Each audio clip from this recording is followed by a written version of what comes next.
of the things we are really proud of at high school is a variety of student groups, you'll see listed on the screen there, who are formed and who meet regularly to discuss personal and school experiences. Meeting provides an opportunity for these students to positively collaborate with peers they identify with and to express their voice with regards to their school experience. Administration and staff have worked with these students on a number of occasions on student-driven initiatives, such as reviewing and modifying their school and district transgender policies with our GSA, organizing a rally against gun violence with our Social Justice Club, and assisting our JVSU and our girls group with initiating a student-driven Black History Month assembly last year that is also in the works again for this coming February. Another group that you see listed on the screen there is College Combos Student Podcast. And actually, I'm going to turn it over to Senna, because that was her idea. She contacted us last year with an idea about getting students together to talk about issues and having their own podcast. So let's Senna explain a little bit. Hi, everyone. So College Combos was kind of the idea of like trying to bring together everything that social justice clubs that I take part in myself talk about and kind of take that outside of the classroom and connect the community in a sense. So currently we're trying to talk about climate change because we felt like that was something that was easy to start off on and something that a lot of students have questions on. So it's a mixture of developing myths and then also talking with faculty and then taking back student feedback and then also giving students like ideas of how they can make change on their own.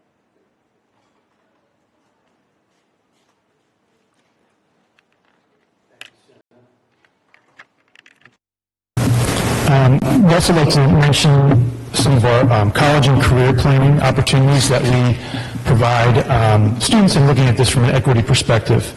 We realize that different families and students will have varying levels of experience with college and career planning. So it's important for us to provide additional support for some students to ensure they're gaining access to the many opportunities that exist. So if you look at some of the things listed on the slide, part of what we try to do is bring as many opportunities to the building, to the school, because for some families it's difficult to get out and visit colleges on their own. So we have an annual college and career fair hosted at the school. All throughout the year, today was one example, with colleges and military visiting the school, talking to students at lunchtime, making them aware of opportunities. So it's easy access for students. They're right in the building. Everybody's in the cafeteria. It's easy for them to get that information. One of our more successful field trips over the last several years is the Historically Black Colleges and Universities College Fair. Each year we have a nice group of students that goes to that. They get to speak to some college representatives, and one pretty neat thing about that fair is that some of the schools offer instant acceptances. So students come back from school that day with college acceptances in their hand. It's a pretty great experience. We also do several college and financial aid workshops for families throughout the year. Most focusing on seniors as they're going through the process in the fall of their senior year. We've had some requests recently to open that up to some younger grades, some families who are interested in starting that process earlier, which we think is a great idea. So actually tomorrow evening, Mrs. Wister, our counseling director, is going to be giving a presentation open to everyone, but more so geared to sophomores and juniors, so that they can start to get that information and think about some things, get the ball rolling as far as thinking about applying to colleges and understanding more about the financial aid process. We have a good partnership with Camden County College. A number of our students do go there. And one of the things that we've been working on with that is kind of changing the perception around that. Many students that go to Camden County, they're also getting into many four-year schools, but for financial reasons are making the decision to start at Camden County College. And it's really been a wise decision for several students, several families, saving tens of thousands of dollars in student loans before they're ready to kind of jump into a major. So it's something that we create a lot of opportunities for students to learn about that option as well. We take them to the campus.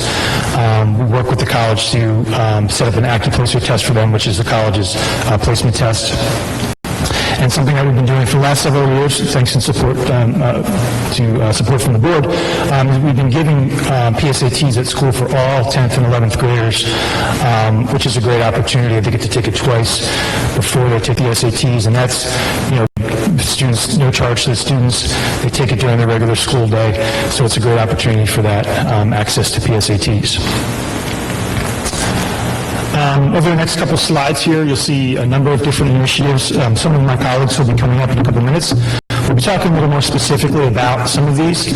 I do want to talk about the point at the top there, chronic absenteeism reduction. It's one of our efforts that we're making at the secondary level. The state defines chronic absenteeism as if a student misses more than 10% of the school year. And what we've been trying to do is kind of rethink that, look at it from an equity perspective, understand that some families, students, depending on their personal circumstances, may need more support in having strong attendance at school. For some kids and families, that's a given.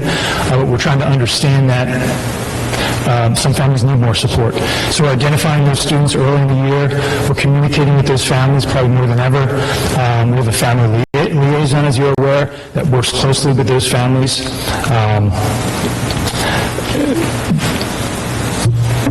Some of the things that we're doing as we're communicating with the families is making them aware of opportunities that we have at the school, such as creative and flexible scheduling for some students that might help their attendance. We have a late today state aid program where if students are late, and sometimes that's, again, that's a function of they may be helping younger siblings in the morning get to school, so that's causing them to be late. We have a program where they can stay after school to make up that time so they don't have to worry about losing credit. We have Saturday school opportunities. We have extensive tutoring opportunities where students can come before and after school, and not only are they getting the tutoring, but we're also offering them attendance credit for that. And then it's a matter of we're working on putting supports into place during the school day when the students are in attendance, such as making sure that they have regular opportunities to see their counselors, to work in some cases with the child study team, case managers, and again, our family liaison. As an administration and some other members of our staff, we're meeting monthly to talk about students in attendance and really trying to be proactive, as proactive as we can in helping students improve. The next point I mentioned, again, is the top point on this slide. One of the things we're really proud of at the high school over the last several years is increasing our AP course offerings. I believe we're up to 15 different AP courses, and for a smaller school, we're pretty proud of that.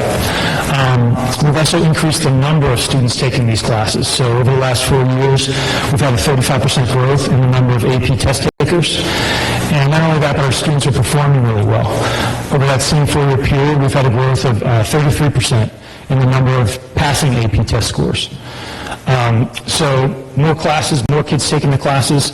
Our goal now, and I would put this as one of our top equity goals, is to increase the number of students taking these honors and AP courses from traditionally underrepresented populations, such as students of color.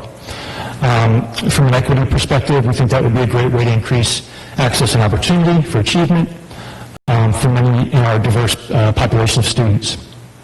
To support this, and this is something that Dr. Oswald has emphasized with us for many years, and so we kind of emphasize that with staff to identify some students that they believe can be challenged to take more advanced courses. And as we move forward with our equity work, we want to continue to have those discussions about how we can encourage students, because I think that's really one of the key ways of doing that is building from the positive relationships that we have with kids. A student that's hesitant to take an honors and AP course, they're probably likely going to be propelled into doing that because there's a teacher or a counselor or an administrator that really believes in them and pushes them to do that. So while we've made some strides in that area, that's definitely something we want to continue to improve upon. At this point, I'll pass it over to Mr. Oliver.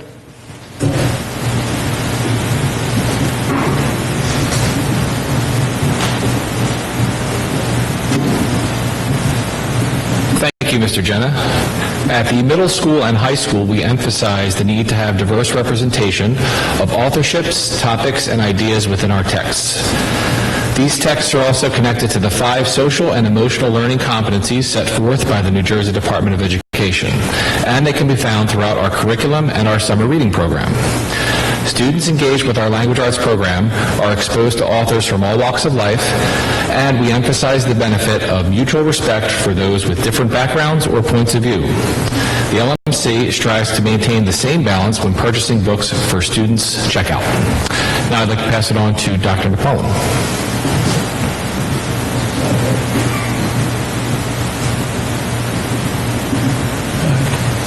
Good evening, folks. So consistent with our district's mission, we firmly believe that equity in education requires putting systems in place to ensure that every child has equal chance for success. So to accomplish this, an understanding of the unique challenges and barriers faced by individual students is required, and once these challenges and barriers are identified, additional supports to help these students overcome those barriers also needs to be provided. The supports that we can provide to students can take lots of different forms. Some can focus on the academics, some can focus on social and emotional learning, or a combination of all of these components. So equity, as we view it in its simplest terms, is providing each individual with what they need to maximize their opportunity for success. And based on this belief, staff at both Collingswood Middle School and Collingswood High School are actively participating in professional development training to build and strengthen our capacity to understand equity and respond to inequity. So we've got a few things going on, as you can see from the slides. We have our secondary staff at the middle school and the high school. We have formed equity councils consisting of teachers and administrators who are being trained to take the lead in this area. Members of these councils receive monthly intensive training through the Case Center of Rowan University and take a deep and often uncomfortable dive into the state of equity in our respective schools and our larger community. And they work collectively to determine ways to improve the current state of affairs. Additionally, CMS and CHS staff are also receiving ongoing professional development training in the area of trauma-informed care, with the understanding that recognizing and responding to students who are unavailable for learning due to their social and emotional learning difficulties is also closely related to the question of equity. Through our monthly training, we are increasing our capacity and knowledge about how we can provide these individuals with what they need in order for them to maximize their opportunities for success. Closely integrated into the work we're doing in the area of equity and trauma-informed care is the work being done at CMS and CHS in the area of restorative practices. Through the training that staff has received and through practical applications of components of restorative practices, we recognize that social skills and academic skills are equally important, and that restorative practices strengthen and repair relationships in our community. And through these efforts, we're striving to create a sense of safety, connection, and assurance for all students, and communicate to them that they are a valued and an important part of our school community. As I stated at the outset of my remarks, we firmly believe that equity in education requires putting systems in place to ensure that every student has an equal chance for success. And our work in this area is a constant reminder for us to look through the lens of equity and respond to inequitable conditions, to look at our processes and our procedures. One such example that we put in place this year is our Chromebook equity process. We've developed and implemented a process this year that will ensure that our students in greatest need will have continued access to their Chromebook for home use and for school use, uninterrupted due to their ability to pay Chromebook care plan or repair costs. And finally, as part of our work in the areas of equity, trauma-informed care, and restorative practices, we want to clearly communicate to our students that they are an integral, valued, important, and essential part of the school community. At CMS and at CHS, we are taking active steps to encourage student voice and have our students take ownership for their school community. To conclude this evening's presentation and learn more about the efforts to encourage student voice at CMS, I'd like to invite Mr. Jefferson, the Supervisor of Student Affairs at Collingswood Middle School, to come forward and provide you with an overview of the CMS Student Voice Project. Mr. Jefferson. I will advance that for you, buddy. All right, thank you. Good evening, everyone. I would say to my peers, if we're going to talk about equity, we might want to start with recognizing those who are a little shorter than some of the others. I think that fits under equity. Transformative Student Voice Project. This is a project that we are working on in unison with the Case Center and Dr. Shelley Zion out of Rowan University. Basically, what we've taken is 4 staff members who started off with 2 full-day professional development trainings at Rowan University to assist in starting this Student Voice Project and kind of recruiting or marketing this project and this group to students. One of the basis behind this training is getting teachers to understand that what we're basically doing is leading students in a general direction while at the same time not telling them what to do. If you can understand how difficult it is when you take a group of teachers and you tell them you have to take a step back and you cannot tell the students what to do, it's kind of ensuring that as adults, some of our personal agendas don't get into the way of what the students think where they want change implemented. So that was a little difficult, and actually it took a long time for some of us to get used to that in the training. So after the introductory student assembly, we had about 34 students sign up, and this is a picture here of our first meeting that we had. And one of the things we learned in the training is that a lot of times you get a lot of students who originally are interested, but as they see some of the dedication and some of the work that it's going to take, that number is slowly going to decrease. The 4 philosophies that we talk about in student voice that it's kind of centered around is process, and understanding that a process takes time and it takes a lot of patience. Power, getting the students to kind of conduct a stakeholder analysis, getting students to understand that in implementing change, getting them to step back and take a look at who are the individuals, who are the stakeholders who can assist us in getting the change that we want or the change that we're looking for.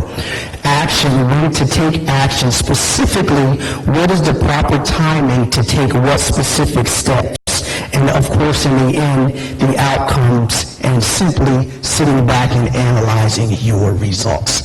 So that is something that we're doing with the Student Voice Project. This is something that some of the other schools throughout the country, if you were to go on YouTube and you were to search this or go on to Google, there will be videos of schools throughout the country, Los Angeles, Chicago. There was a really, really good project that was done at Dawson High School recently here in South Jersey. So I would end. Are there any questions for myself or any of my administrative peers? Thank you, everyone.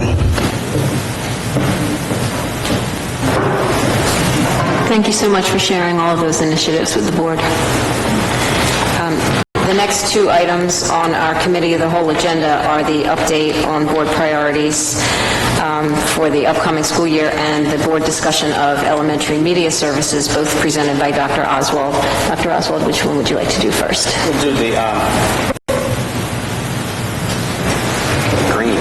That makes sense. All right, we'll start with the board priorities. So the first priority that the board identified at the beginning of this school year was the communication priority in developing a 3-year plan to increase communication within the community, including families with children in schools and those members without children in those community members without children in our schools. So far, we have a skeleton of a plan just with different sections, and I think 4 rather large goals, that need to be fleshed out a little bit more. So we are putting in place a theory of action for each one of those overarching concepts, and then some activities, an activity timeline that will help us get through each one of those goals. So that we met a couple weeks ago, and we will meet again this week. And I think are well on our way to really working through a plan that will give the district and the communication front at least give the district an identity and be able to communicate more effectively with our various stakeholder groups. One of the other goals that we talked about was really the overarching goal of equity and developing a 3 to 5 year equity plan. As you can see from this evening's presentation, and if you were here last month, we have a lot of really good things going on in our schools. Some of them are really organic. They have been happening for quite some time. Frankly, when we started a lot of them, I don't know that we knew they fit under the equity umbrella, but they do, and they fit very well. We have some things that our administrators this evening and also last month talked about. There's a lot going on in the equity, under the kind of the equity heading in our schools, and some are moving a little more quickly than others, but I think I am most excited about some of the student voice work when we turn our schools and our ideas over to our students to see what's important to them. I think we'll find magic happening. So staff is really, I can speak to the trauma-informed practices training. I've visited all but 2 schools in that, as we've been going through that work, and as they've been working on the training.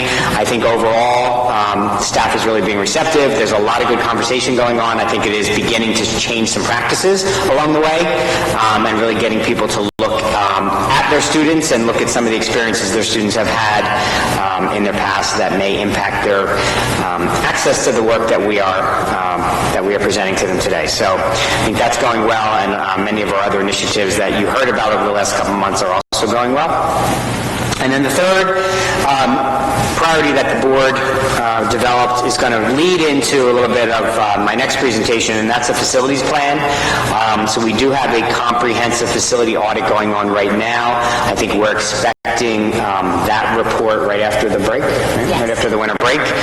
So that'll be coming up very soon. Maybe, hopefully we'll be able to report some more about that at the January meeting. But that's happening. We have done the district enrollment study, and we'll have projections that reach out for several years. We've also taken a close look at how we currently use our space and what our priorities. The board has had some discussion about what our priorities are for the use of the space that we have. You can see in here this evening, this is called the workshop? Holiday shop. Thank you, workshop I want to call it. The holiday shop used to happen elsewhere in the building. There is no elsewhere in the building anymore because we have additional classes and classrooms in use. So the holiday shop is in here, and the board meeting is now in front of the holiday shop.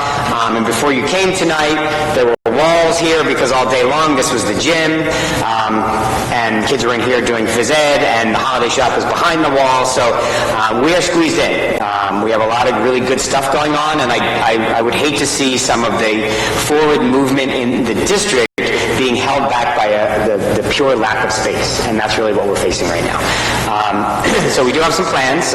We've talked over the last couple of months about expanding the preschool into the church down the street. That looks like it is a full go. We actually got approved from the zoning board. We got a zoning board approval last week, so I think that was kind of the last hurdle that we had to face. So we are full steam ahead now. We're just waiting for information from the Department of Ed on approval of our application to move forward and expand those services. That will free up a little bit of space in some of our schools, give us a little more breathing room. Hopefully at that point, well, certainly by that time, we'll have the enrollment study in our hands, and the board can begin some discussion about what to do about long-term trends. So that's the facilities plan. So I think all of those 3 things are, we're making progress throughout this school year, and we will continue to work on those as we move through the balance of the school year. Questions on that part? All right.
school to prepare our students for middle school. We do that.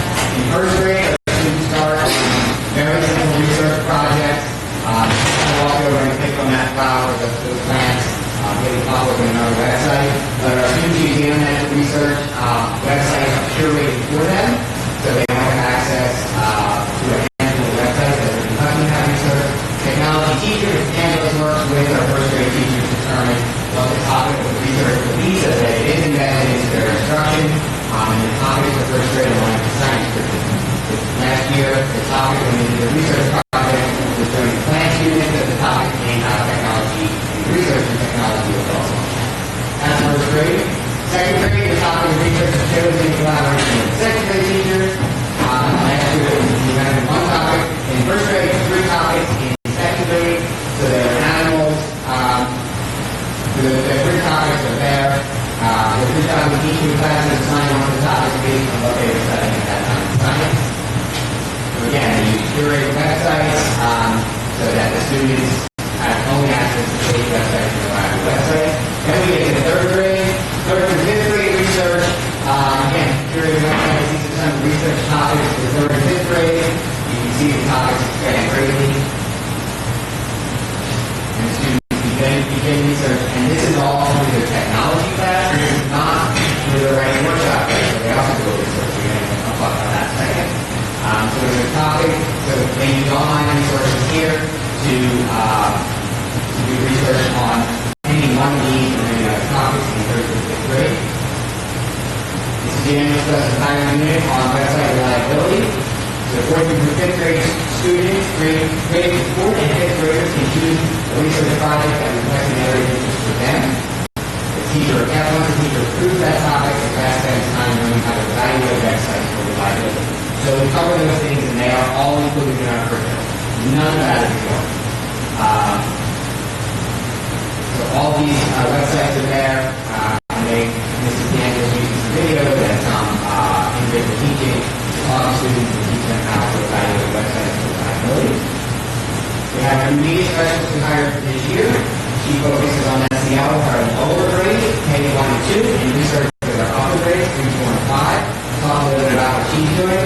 In grades 2 through K2, she's working with teachers and students in classrooms. I keep hearing all the time that she's not going to be in classrooms. That's just not true. She's in classrooms every day.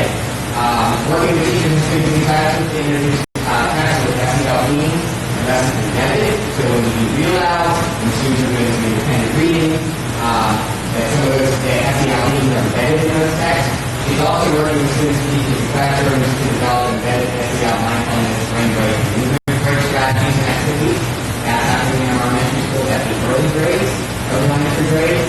And then she has been working with our building leaders, our principals, and building administrators, and our literacy coach to develop and cultivate diverse text resources in the SEL team collection. So that's going on as we speak in each of our elementary schools. I think she's through 3, maybe 4 of our schools now, which has got a really good head start. And I remind you, all of this work, she has been on the job for 3 months. And she's only here a couple days a week. She's done a lot. So all of that is okay too. 3 to 5, we're going to do research, and maybe she's going to work with research and curriculum. So the media specialist will go into our 3rd, 4th, and 5th grade classrooms during the regular workshop time as she's to reinforce the research skills that the teachers are teaching. Mind you, when she's in there reinforcing those skills with the students, she is also reinforcing those skills with the teachers, right? And we're also in that classroom. So this is a win-win because no matter how many media specialists you have, the students are only going to see them a certain amount of time. The teachers are with them all day, every day. So the best thing to do is to have the teacher pick up that language and pick up those skills and reinforce those skills throughout the week. That is the best thing. Working with teachers and students in classrooms to teach digital literacy skills, and again, website validation, and that's all in that grade 3 through 5 range. And then she's currently researching some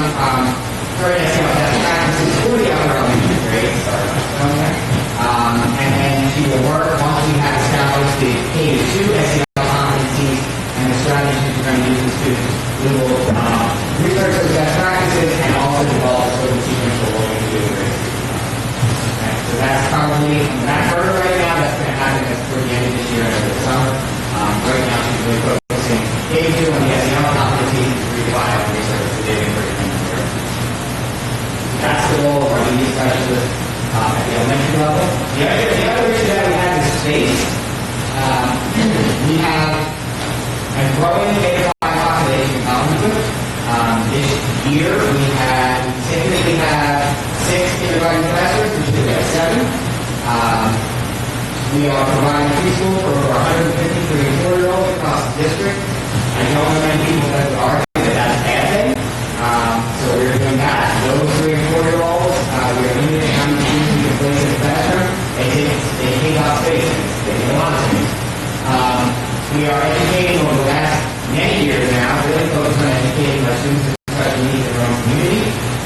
We use in this district when a student has special needs that reach a certain level, the default was to send them out of the district. That is no longer the default, and that really is not something we consider unless we absolutely determine that we cannot educate that student in this community.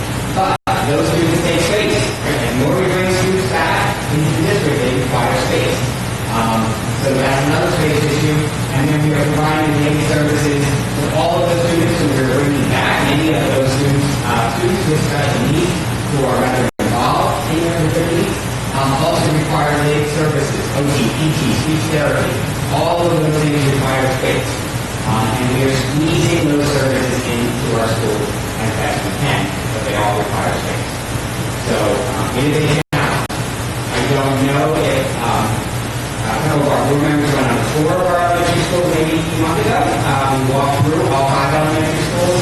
I don't know if sitting in the room want to talk about what you saw very generically in terms of the issue of space.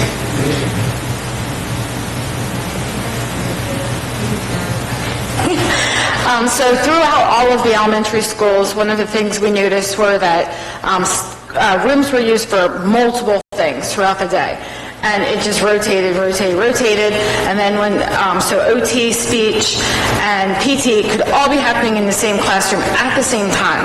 It's not ideal for anybody. And then they have to rotate a lot of those rooms around to be the art class as well. And then that's an entire day. Some of those rooms also house the library, which are, the shelves, and then sometimes they can get in there to check out books. But in all of the classrooms that I noticed, there were tons and tons and tons of books.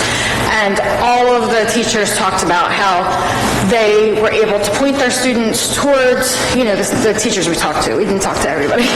But they were able to talk to their students, and they knew what level they were reading at, or interests lie, what they were talking about in the classroom at that time, and were able to support what they were going to maybe take home with them, or, continue reading when they had some downtime in the classroom.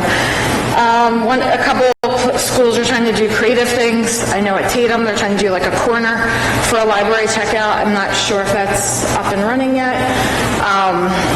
But I know, it's really important to have space for our students that have special needs in our schools. I personally have a student with special needs, and she had to come over to Zane. I'm not saying that in a bad way, but she couldn't go to school in her neighborhood school because this was the only place that had those services. Now we can house students in different schools throughout town, closer to maybe where their brothers and sisters go to school, and where their neighborhood friends go to school. I agree. It was very eye-opening. Thank you for the opportunity to go. I did not know how we're busting at the seams at a lot of these elementary schools, and they're doing the best job they can at making use of this space. I believe it was at Tatum. There were 3 things going on in one room with improvised divider spaces here as well. And they're up on a stage at Tatum. Yeah. And that was probably a space about, as big as this. Space here, and yeah. There was and 3 they did services there. Three stations, 2 or 3 stations for children. So I'm really interested to see what the survey is going to show, because it just seems like we're growing at a rapid pace. Right. Yeah. Thank you. So I quickly went over some of the media services. Elementary school, what we teach right now, and Daniel's focus is on serving based upon the library standards. She does it with her technology class. She also talks about the research and website reliability topics and those issues. And I think in terms of space, our building level administrators be integrated as they can. They keep the kids safe, they offer all the services that the students need, but they're really, they're being integrated and trying to squeeze services and programs in wherever they can. Keep on the net that there's always space available in the school, because I've heard that before. There's not always space available in the school.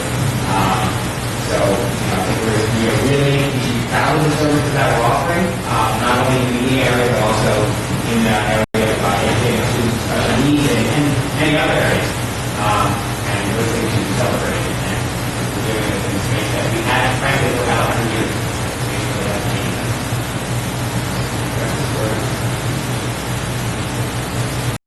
I think, it just kind of comes down to cost and benefits, right?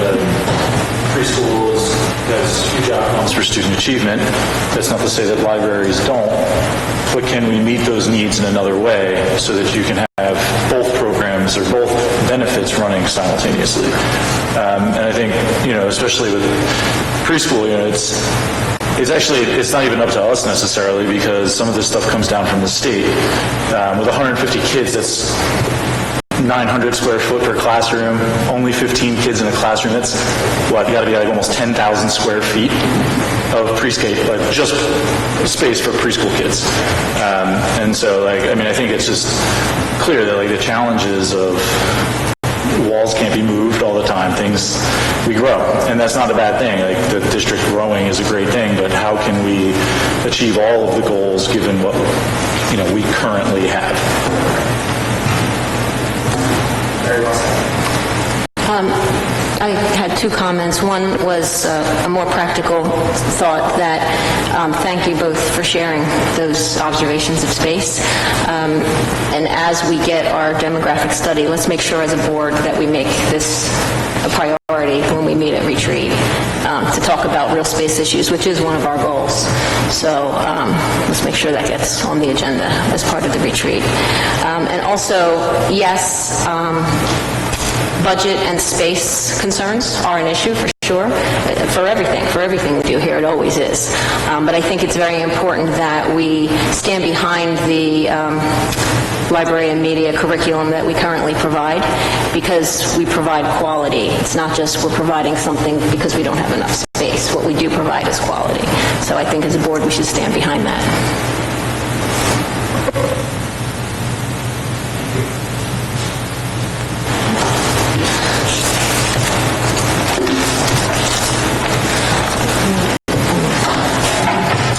Can I just be part of the presentation later? That's the thing we have to do as committee of the whole, right? Okay. So we included item 4.01, the equity program update, as part of committee as the whole, but it is listed under presentations. 4.02, the bus emergency evacuation drill, we will do just as part of presentation and not as part of committee of the whole. So before we exit committee of the whole, are there any other topics or issues of concern from board members to be discussed in committee of the whole? Is there a motion to exit committee of the whole? And a second? Second. All in favor? Aye. Okay. And I know that this is a very busy time of year, so I'm actually going to jump ahead to section 9 and allow our students to report, because I know they have tests and quizzes and projects due before winter break hits, so. In regards to academics, tomorrow, December 17th, the high school will be hosting a college workshop in the Library Media Center. On December 4th, new members of National Honor Society were inducted, along with new officers. Gianna Murray, Amanda Yeager, Senna Muzu, Sam Gersick, and Hank Piper were elected to be the new officers. Finally, on November 26th, new members were inducted into World Language National Honor Societies. For athletics, the girls' bowling team opened their season with wins against both Lindenwold and Clayton, and the boys' bowling team picked up their first win of the season against Salem. The swim team opened their season with a win against West Deptford. They also defeated Pemberton 105-66 over the weekend. Junior Sophie Steidel finished third at the state sectional cross-country meet. And this Thursday, the girls basketball team has their first away game. And this Friday, the boys have their first opening game home. For extracurricular activities, Student Council is sponsoring its annual holiday Twitter contest, where students and staff tweet about things they are grateful for at school. And depending on how many tweets they submit, grade levels will receive points at the upcoming annual Reindeer Games, which is on December 20th. And the annual CHS Alumni Forum will also be held at school on December 20th. And that's where they return to speak to current seniors about college life and the workforce, and to give advice about navigating young adulthood. And senior Noah McAllister was elected to the All-South Jersey Wind Ensemble for 2020. Noah's audition makes him the #1 clarinet player in all of South Jersey. He will perform with the Honors Band on January 12th at Rowan University.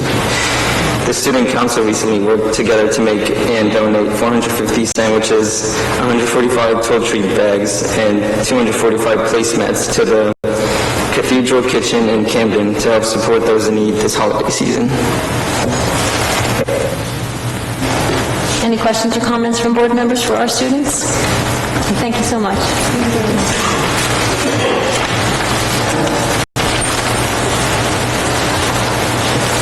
Okay, back to section 4. Dr. Oswald will present item 4.02, the bus emergency evacuation drill. This is my favorite report of the year. So on September 30th at 8:20 a.m. at Mark Newby School, we conducted the bus emergency drill, and then again on November 4th in the parking lot at Holcomb. They did the bus that works around the district in the morning, did their own inspection of that bus. So they do an inspection of the bus, that's part of the drill, and then at some point during the year, each semester of the year, we do an actual evacuation drill off of the bus, and the Department of Education requires that we read that to the record, so it's now on the record.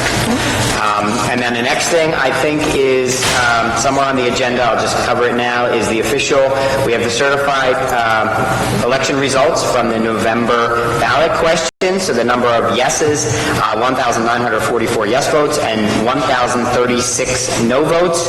So I think I calculated that comes to like a 65-35 split, maybe something in that neighborhood. So that's good. That's a solid success for that question, and I think it speaks a lot to the Collingswood community and their dedication and commitment to that endeavor. Thank you, Dr. Oswald.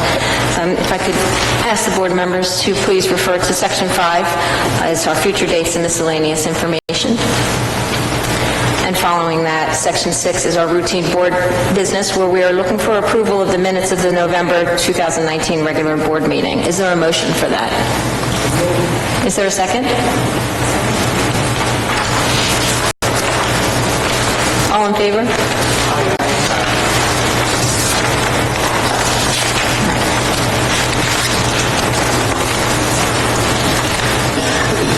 Okay, the next section on our agenda is section 7. It's our first opportunity for public comment. Please stand and state your name and address and keep your comments to 5 minutes or less. The purpose for this public comment section is to discuss items that are listed on the agenda. Additional, more general comments may be made later in the meeting. The public is reminded that attempts to resolve all concerns and complaints should first go through appropriate staff members and administrators. And I would ask the public to use the microphone so everyone could hear.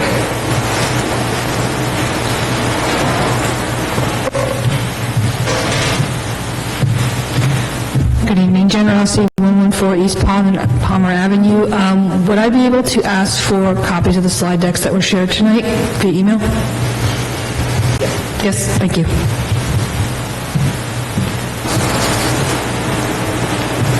Any other public comment?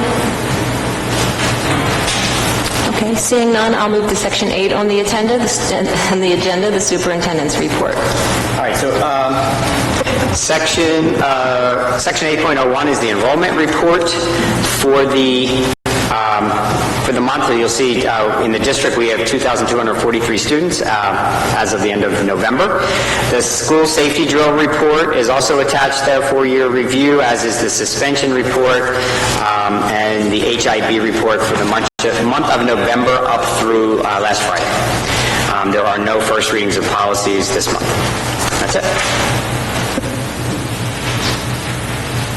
Thank you, Dr. Oswald. We've already done our student reports, so the next section will be Section 10, our Business Administrator Board Secretary report by Mrs. Coleman. Tonight I'm asking for approval for the November 2019 monthly transfers. The November 2019 Board Secretary Treasurer's reports and cash reports, student activity financial report. I don't have a food service financial report. It was a short month, so possibly in January you may have November and December to approve. And item 10.05, a list of the purchase orders that we just printed out. And item 10.06 is a list of the warrants to be paid tomorrow morning. And with that, I turn it over to Dr. Becker for his final Finance, Buildings, and Grounds Committee report. Thank you, Mrs. Coleman. No, I don't want people to rapidly leave the meeting. Tonight, for the final report for the Finance, or Buildings, Grounds, and Finance Committee, this committee again reviews all financial statements, purchase orders, warrants on a monthly basis. The committee reviews and approves all contracts with outside service providers and oversees all maintenance and capital improvements district-wide. Tonight, I'm asking for board approval on the following items.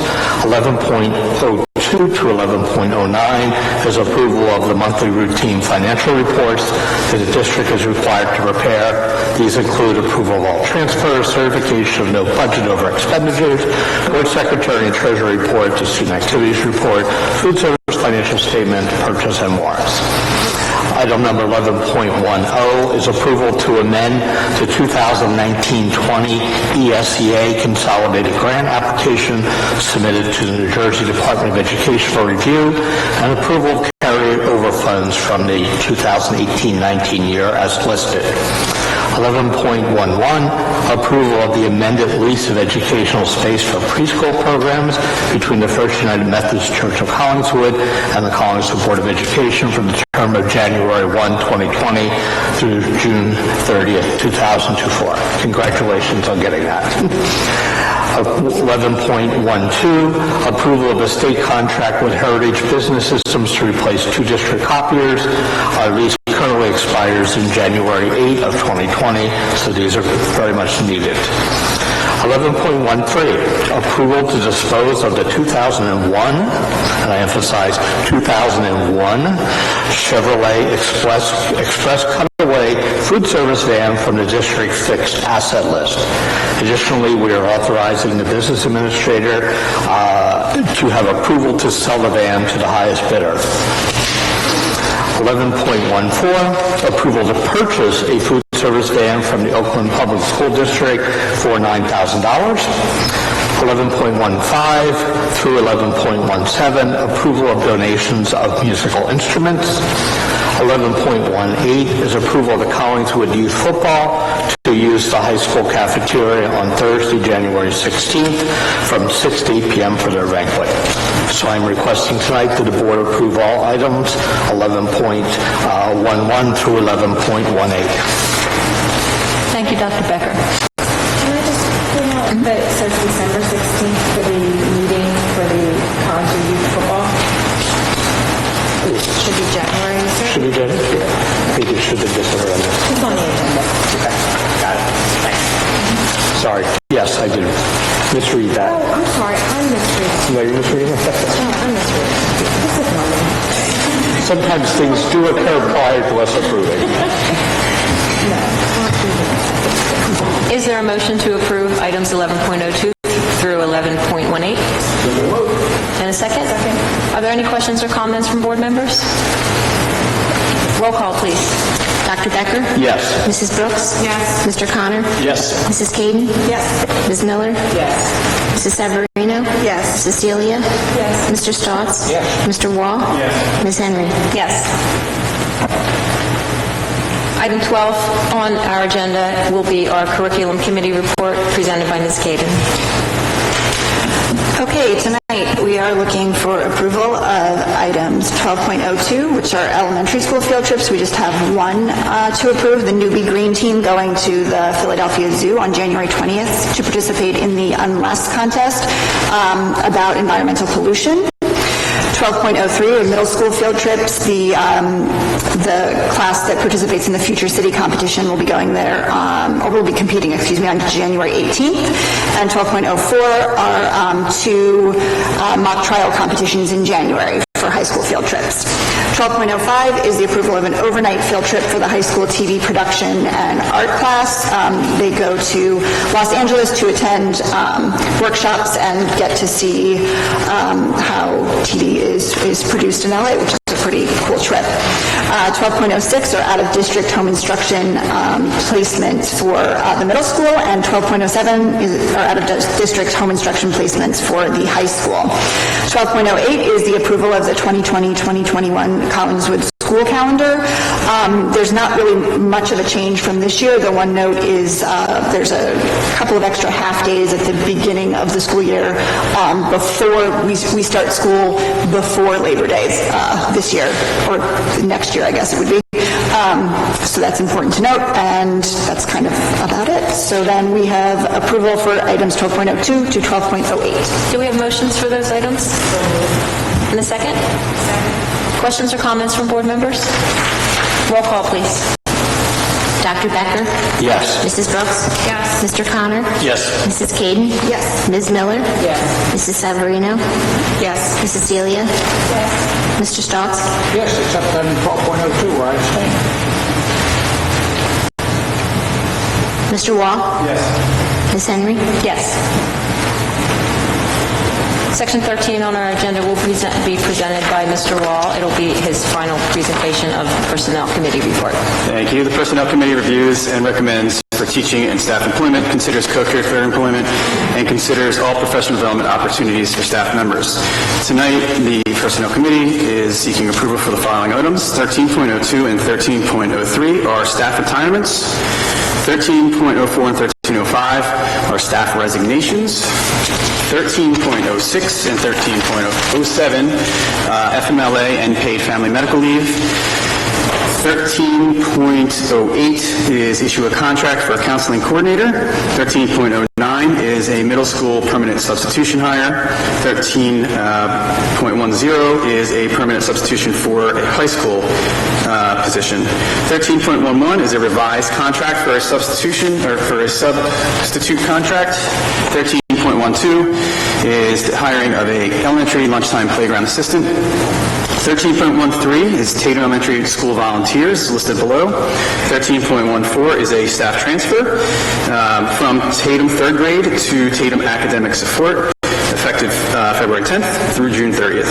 13.15 is a volunteer coach for, I believe it's wrestling.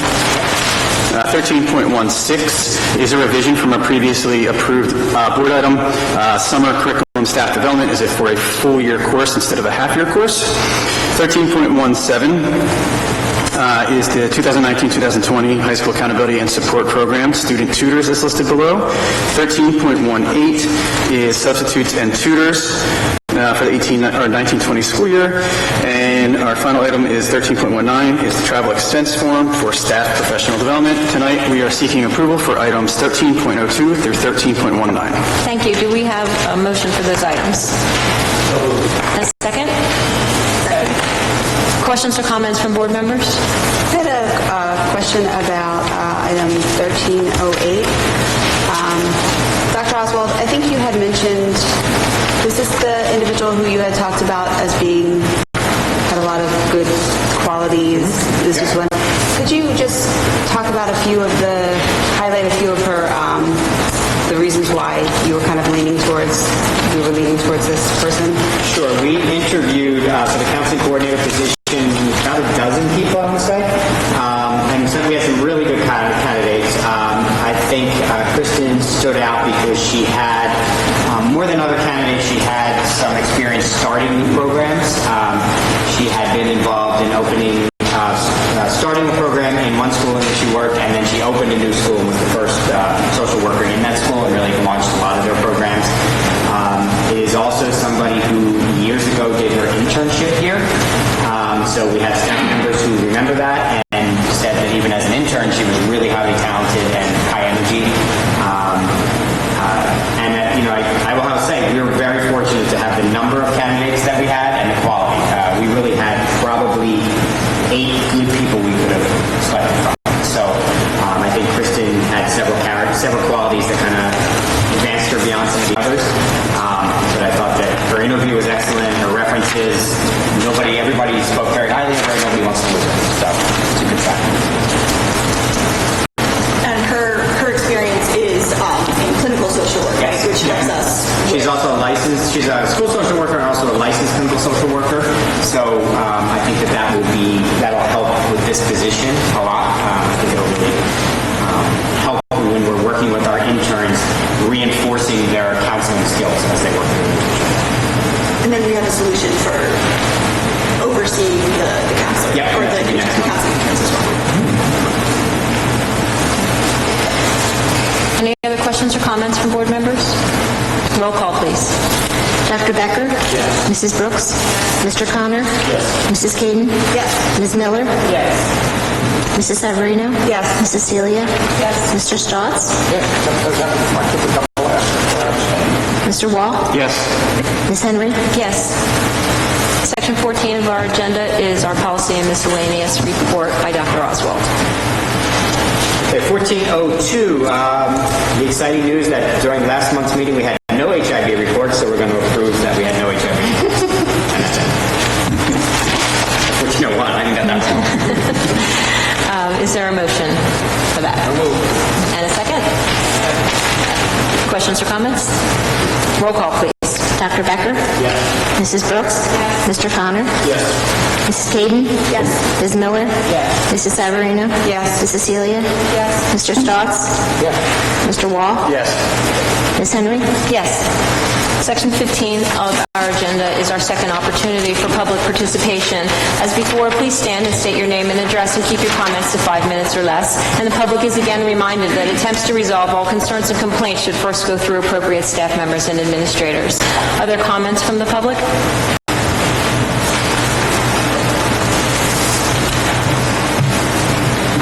Hello, my name is Rachel Kulik. I live at 101 Lawnside Ave, Unit A. Like many parents of children at Tatum School, I believe that this district has established an inequity that is selling our children short. Our children at Tatum have not had access to library circulation in over 2 years now since our library was dismantled. This inequity was first brought to the Board of Education in March, and since then little has changed. Even with the help of the PTA, the school still provides no circulation system for shared books, as the other 4 elementary schools do. The district has had ample opportunity to partner with the public library, utilize their part-time librarian to establish circulation services, and purchase new popular titles to be circulated to our children. Instead, the school and district have simply delayed and made excuses. While Tatum shows the most glaring inequity, it is clear that all Collingswood children are being sold short. Elementary years of kindergarten to 5th grade are the prime time for children to engage as readers, establish skills as library patrons, develop research skills, and become, using a variety of library databases for research, and become informed digital citizens. Instead, the district has chosen to not hire a single full-time elementary library media specialist, even though research shows increases in reading skills and test scores associated with full access to a certified library media specialist. Because this has been an ongoing issue of concern that the district has not made sufficient effort to resolve, I am requesting that the library inequity issue and need for library media specialists for our elementary students is discussed in detail at the upcoming board retreat. funding for a library program at Tatum needs to be put back in place. Parents should not be asked to foot the bill for books for their children. This should come from our tax dollars, not from the PTA. Moreover, the district must plan ahead, starting now, to create a more detailed plan to allocate funding for full-time elementary school library media specialists. Our part-time library media specialist is spread so thin that she can't possibly provide sufficient library media instruction to all 5 elementary schools in 2 days per week on how to use a library, how to conduct research, how to utilize databases, and how to effectively evaluate media.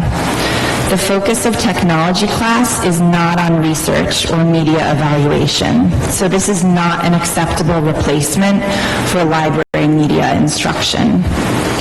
Collingswood now stands out as a district that refuses to provide the multi-year elementary library programs that show students how to think critically about information and how to use a variety of printed and digital library resources to build well-developed research projects. Our children need these skills more than ever in the age of information overload, where they are constantly bombarded by a cacophony of information that may or may not be true. Collingswood has divested from libraries over the past decade and has even downsized the Zane Library this summer. Many community members and local parents point out the hypocrisy of a town that hosts the book festival that won't even pay for their own students to have library books. This is branding Collingswood as a town that doesn't value books or libraries at all, but only gives superficial face time to make it appear that they do. Please provide a prompt response to these concerns with a detailed action plan for a circulating school library accessible to all at Tatum and a budget plan for full-time elementary library media specialists for the upcoming year. Thank you very much. Thank you, Mrs. Kulik. Sure. Rachel, were you here for the presentation? Microphone? I was, yes. Did you like and understand it? Yes, I did. Okay, I object to a lot of what you're saying. I'm from Oakland, so I have nothing to do with college or elementary schools. Oakland is lucky we have a library, we have a library in every one of our elementaries.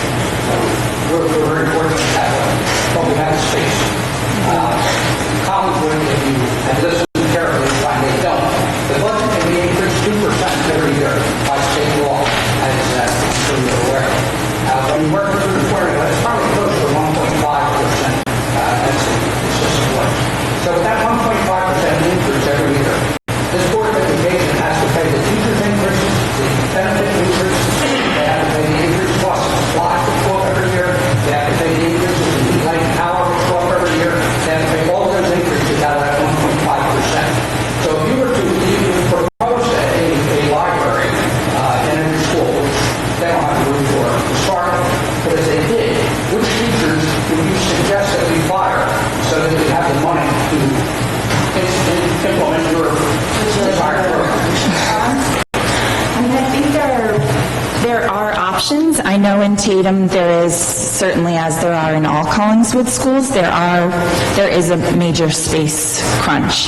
However, in our all-purpose room in Tatum, there's a mural across one of the long sides, but then the other side is completely open space. So I think if we become very creative and use the multi-purpose room as a multi-purpose room and, library shelving, we might just have to utilize it as more than just simply the gym and the cafeteria. But if we're creative and we really value literacy for our children, I'm an English teacher. My children love to read. I just think it's incredibly important. There's also the hallways have lots of open space. So if we're creative and kind of think outside the box, and I know we have to get beyond, the 1950s idea of where we have one room and it's just the library. There's alternatives to that if we value, having a circulating library for our children. Mr. Stotts, I don't think it's appropriate that we go have a back and forth conversation. Okay, now I just want to expand a little bit on what you're saying. Yes, but you're asking her specific specific questions and... Nothing to do with the elementary education content that I mentioned to you, but you're wasting my time by doing this. If you understand everything you say, you're suggesting putting the kids in ballrooms. Always requirements. You can't block the ballrooms. You can't do that. If you have these wonderful ideas, please come to the board, give us a detailed proposal, what you're suggesting, give us a list of the teachers that you're proposing to be fired so that we can pay for that, and we'll be happy to consider that. Well, I have to say, I resent the statement that I'm wasting your time. I'm a parent here, I pay taxes, and I care about my children's education.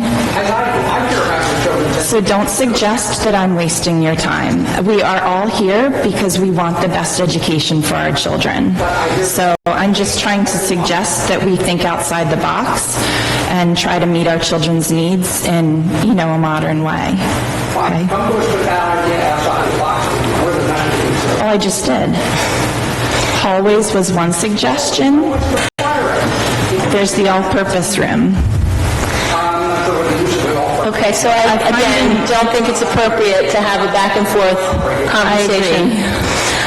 But I will say that as a board, we don't really, and I mean this in the most polite way, we don't really take requests to create action plans from community members, but we do discuss issues, and if we saw need to create an action plan, we would do that.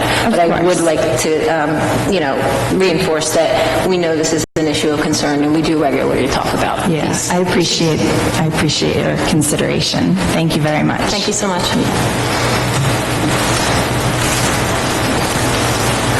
Any other public participation? Actually, I'd like to, make a final comment. I just want to make some comments as I complete my term on the Collingswood Board of Education. Tonight, I'd like to first thank the Collingswood voters for electing me to this position. I've enjoyed the opportunity to serve you for the past 3 years, and I'm grateful that you have provided me with such opportunity. I want to also acknowledge my fellow board members and recognize your commitment to the community and dedication to provide a high-quality educational experience for the students of the district. And last, I want to acknowledge Dr. Oswald. I have over 35 years of education administrative experience, and it's rare to have the opportunity to work in conjunction with such a visionary and dedicated leader who is committed to providing a high-quality educational experience for students. We benefit greatly from his vast experience, his talents, expertise, and leadership. As a result, he has been able to assemble an outstanding leadership team and district educators and staff who provide for an impactful and memorable experience for our district students. How fortunate am I and our community as a result of his leadership. Thank you. Thank you, Dr. Becker. Any other comments from the public or from board members? Okay. Seeing none, we'll move to section 16, which is our adjournment. Is there a motion to adjourn? And a second? All in favor? Meeting is adjourned.